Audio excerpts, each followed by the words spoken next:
काल परभणीमध्ये झालेल्या सभेमध्ये आमदार सुरेश धस साहेबांनी ज्या पद्धतीनं अजितदादावर विनाकारण टीका केली, त्यामुळे मी ते ट्विट केलेलं आहे. कारण सुरेश धस साहेब म्हणतात, अजितदादांना जे प्रश्न विचारले, क्या हुआ तेरा वादा.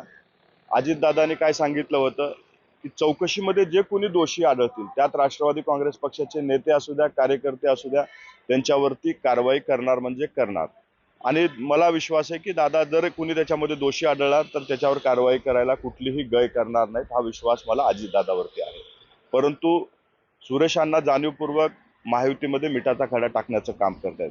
राष्ट्रवादी काँग्रेस पक्षाची पहिल्या दिवसापासून भूमिका राहिलेली आहे, स्वर्गीय संतोष देशमुखाच्या हत्येमध्ये जे कोणी दोषी आहेत त्यांच्यावरती कठोरातली कठोर कारवाई व्हावी, त्यांना जास्तीत जास्त जी शिक्षा होईल ते होण्यासाठी आम्ही सर्वजण प्रयत्न त्या ठिकाणी करणार आहोत.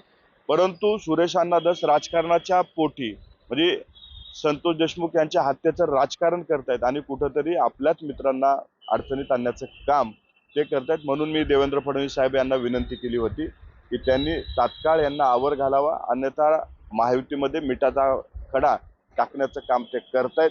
म्हणून महाराष्ट्राच्या मुख्यमंत्र्याला आणि गृहमंत्र्याला माझी परत एकदा विनंती आहे की सुरेश धस साहेबांना आवर घालावा. महत्वाचं एक स्टेटमेंट आहे त्याच्यात तुम्ही म्हटलं तुमचं गृह खाते किंवा गृहमंत्र्यांवर विश्वास नाही का, असा प्रश्न तुम्ही सुरेश धस यांना विचारलेला. तर याच प्रश्नावर वादंग लावलेला आहे. माझा सुरेश अण्णा धस यांना प्रश्न आहे की अजितदादा काय बोलले होते की चौकशीमध्ये जो कोणी दोषी आढळेल त्याच्यावर कारवाई करणार म्हणजे करणार.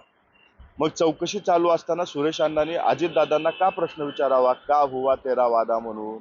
म्हणजे तुमच्या गृह खात्यावर विश्वास नाही का, की गृहमंत्र्यावर विश्वास नाही, याचं उत्तर अण्णांनी द्यावं. संतोष देशमुखच्या हत्येमध्ये जे कोणी सहभागी असतील त्यांच्यावरती कठोरातली कठोर शिक्षा व्हावी, ही राष्ट्रवादी काँग्रेस पक्षाची भूमिका आहे आणि ती कायम आहे. अजितदादांनी सुद्धा तेच बोललेले आहेत, परंतु सुरेश अण्णा या गोष्टीचं राजकारण करतायत. म्हणून माझी मुख्यमंत्र्याला विनंती आहे त्यांना आवर घालावं. या संपूर्ण प्रकरणात जी SIT स्थापन केलेली आहे त्याच्यातले जे PS आहेत महेश विघ्ने, त्याचा सुद्धा फोटो आता वाल्मिक कराड यांच्या समोर आलेला पाहायला मिळतोय. आणि ते या SIT मध्ये कसं बघतात या सगळ्या प्रकरणात निष्पक्ष पोहते का संपूर्ण चौकशी. जर कुणी एखादी व्यक्ती आरोपीच्या जवळचा असेल तर त्यांना तात्काळ त्या चौकशीतून दूर केलं पाहिजे, ही आमची मागणी आहे.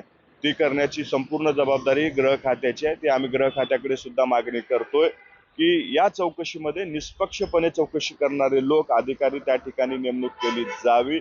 परंतु काही लोक म्हणजे सुरेश अण्णासारखे लोक अशा गोष्टीकडे दुर्लक्ष करून त्यांना फक्त स्वर्गीय संतोष देशमुख हत्येचं राजकारण करायचं आहे. त्यांना विनंती आहे की आपल्या सर्वांची भूमिका हेच राहिली पाहिजे की संतोष देशमुख यांना न्याय भेटला पाहिजे. त्याच्यावरती राजकारण करून आपल्या राजकीय पोळ्या भाजवण्याचं काम हे आमदार सुरेश धस साहेबांनी करू नये. याआधी फक्त भाजप बोलत होतं तुमच्या पक्षात किंवा धनंजय मुंडेंवर, पंकजा मुंडेंवर. आता शिवसेनाही त्याच्यात उतरलेली आहे. गजानन कीर्तिकरांनी म्हटलंय की धनंजय मुंडे आणि पंकजा मुंडेंचा राजीनामा घ्यायला पाहिजे. याच्यावरती ज्येष्ठ नेते जर त्याच्या चौकशीत दोषी आढळले तर त्यांचा राजीनामा हे तिन्ही पक्षाचे महायुतीचे नेते बसून ठरवतील आणि ते घेतील सुद्धा जर दोषी आढळले तर. परंतु कोण सांगतंय, कोणाच्या फायद्यासाठी सांगतंय, त्यामुळे राजीनामा घेणार नाहीत. चौकशीमध्ये पोलिसाचा अहवाल जे काही सांगेल त्याच्यावरती कारवाई केली जाईल आणि त्याच्यात जर दोषी असेल तर त्याला सुट्टी अजितदादा देणार नाहीत, हा आम्हाला पूर्ण विश्वास आहे.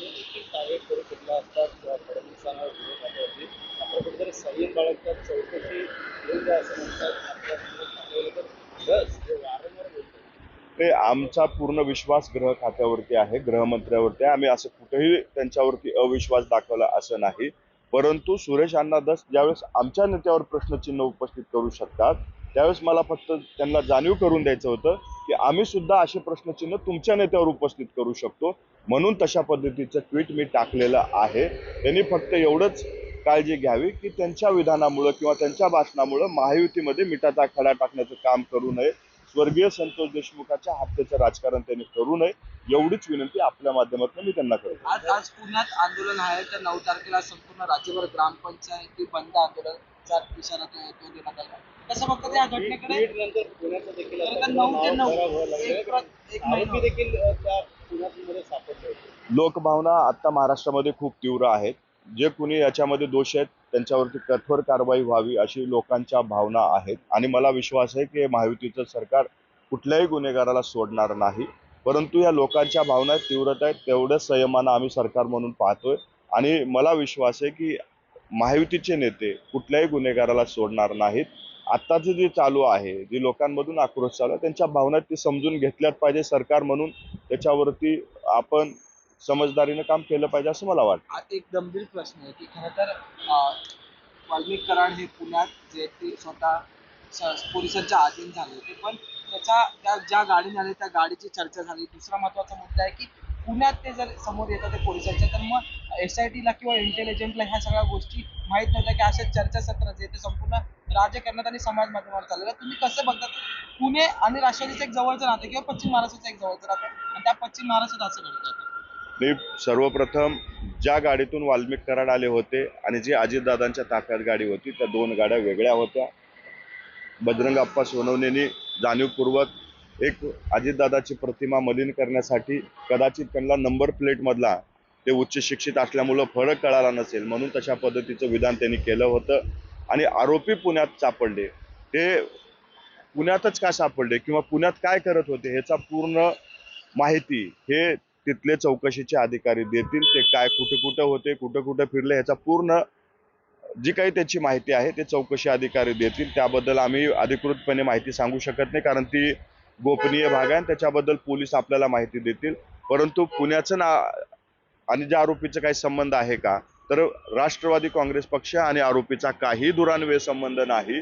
जाणीवपूर्वक आमच्याशी त्यांना जोडण्याचा प्रयत्न केला जातोय आणि राष्ट्रवादी काँग्रेस पक्ष कुठल्याही आरोपीला पाठीशी घालण्याचं काम करणार नाही आणि करतही नाही. काल तुमचे ज्येष्ठ नेते छगन भुजबळ एका कार्यक्रमात म्हटले की पवार कुटुंब ठाकरे कुटुंब एकत्र यायला पाहिजे महाराष्ट्राला दिशामध्ये.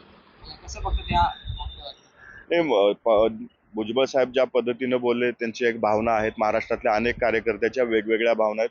त्याच पद्धतीची भुजबळ साहेबाची भावना होती. परंतु राजकीय भूमिका वेगळ्या घेतल्याच्या नंतर एकत्र येण्यासाठी जो काही निर्णय घ्यायचा आहे तो वरिष्ठ पातळीवरचा होईल. वरिष्ठ नेते ठरवतील. त्याबद्दल बोलण्यात की आम्ही मोठे नाहीत, परंतु त्या बाबतीत वरिष्ठ नेते आपल्याला उत्तर देतील. अनेक चर्चा आहे, राहुल भुजबळांना तिकडे द्यावं, त्या पूर्वजांनी नाराजी दूर करावी, असं महायुतीमध्ये पालकमंत्री कुठल्या जिल्ह्याला कुणाला द्यायचं याबद्दलचा संपूर्ण निर्णय हा महायुतीचे तिन्ही नेते घेतील. 26 जानेवारीच्या आत आपल्याला पालकमंत्री या ठिकाणी महाराष्ट्रामध्ये आपल्याला पाहायला भेटतील.